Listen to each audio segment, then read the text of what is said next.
નમસ્કાર દર્શક મિત્રો, આપ જોઈ રહ્યા છો મુંબઈ તરંગ ન્યૂઝ. હું છું એન્કર અર્પિતા પટેલ. હવે જોઈએ અગત્યના સમાચાર. લોકશાહીનો મહાપર્વ આજે મતદાનનો દિવસ છે. ગુજરાત પ્રદેશ અધ્યક્ષ સી.આર. પાટીલ પોતાના નિવાસ સ્થાનેથી મતદાન કરવા નીકળ્યા. પરિવાર સાથે સોસાયટીના લોકો સાથે મતદાન કરવા પહોંચ્યા. ભટાર ખાતે આવેલ ઉત્તર ગુજરાત વિદ્યાલય મતદાન મથક પર મતદાન કરવા પહોંચ્યા. સામાન્ય લોકોને સાથે ગુજરાત પ્રદેશ અધ્યક્ષ લાઇનમાં ઉભા રહ્યા. મતદાન કરવા માટે લોકો સાથે વાતચીત કરી રહ્યા છે. મતદાન મથકની બહાર ચુસ્ત પોલીસ બંદોબસ્ત ગોઠવવામાં આવ્યો. વહેલી સવારથી જ મોટી સંખ્યામાં લોકો મતદાન કરવા મતદાન મથકે પહોંચ્યા. રિપોર્ટર વિજય મકવાણા, મુંબઈ. લોકસભામાં ગુજરાતની 26 લોકસભામાંથી 25 લોકસભાના મતદાનનો દિવસ છે.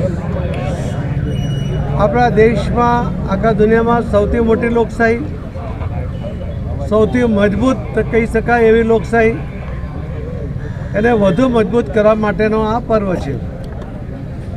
અને આવા પર્વમાં હું સૌ મતદાર ભાઈ બહેનોને મારી વિનંતી પણ છે કે આપણે સૌએ આપણને મળેલા મતદાનના અધિકારનો ઉપયોગ કરવો જોઈએ.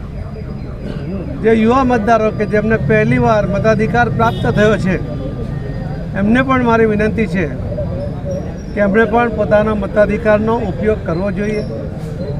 લોકશાહીને મજબૂત કરવા માટે આ પ્રયત્ન છે અને એ પ્રયત્નમાં બધાએ પોતે ભાગ લેવો જોઈએ.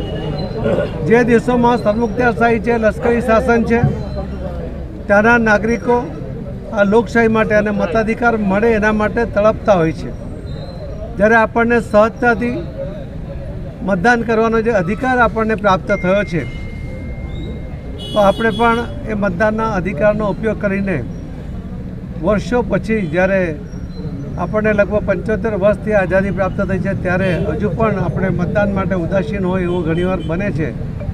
એ ના બને અને કોઈપણ સંજોગોમાં આ મતદાનનો અધિકારનો ઉપયોગ થાય એવી મારી સૌ ભાઈ બહેનોને આખા ગુજરાતમાં સૌને મારી નમ્ર વિનંતી છે.